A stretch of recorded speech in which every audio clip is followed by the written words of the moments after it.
Hi everyone, welcome to episode 8 of Let's Talk Mental Health. Happy new month. Our very first topic of the month is self-harm. Self-harm is when you intentionally hurt yourself. And self-harm happens when a person is trying to cope with overwhelming or intense feelings. Self-harm is not always obvious. It can include things that you don't even see as self-harm.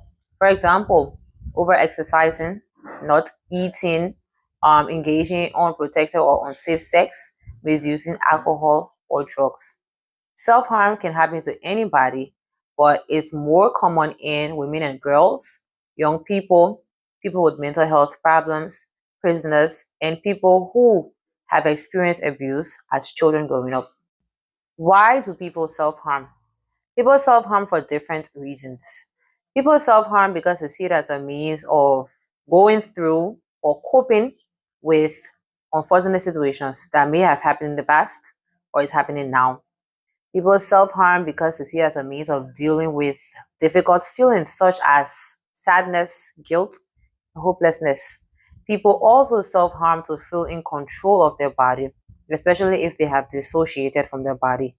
People also hurt themselves because they see the need or they feel the need to punish themselves for not being good enough.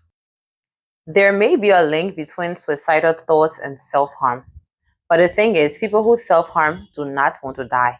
They see it as a means of staying alive and managing their emotional distress. Self-harm brings temporary relief, but the underlying issues just won't go away. So whenever your feelings build up, you feel the need to want to hurt yourself again. And this is where the cycle of self-harm comes in and makes it harder to break. But there is still hope because there are other possible ways for you to cope with your underlying issues. It can be difficult to open up about self-harm. Understandably, you may think that people will judge you or misunderstand you.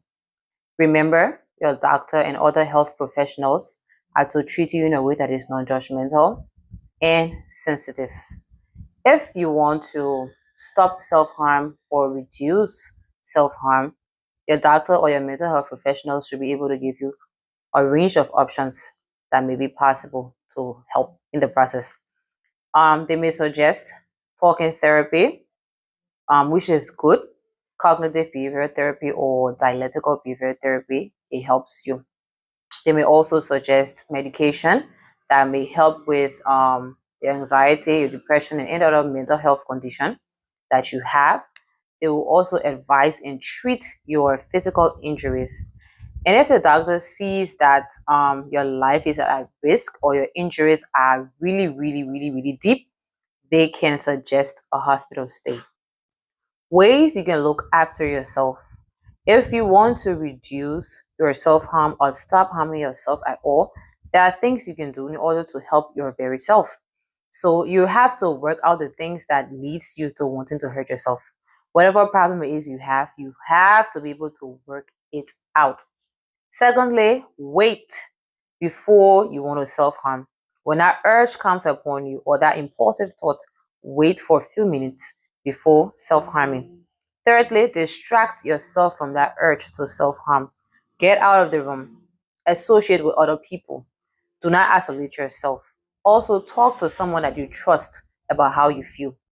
Now, how can you help someone who self-harms?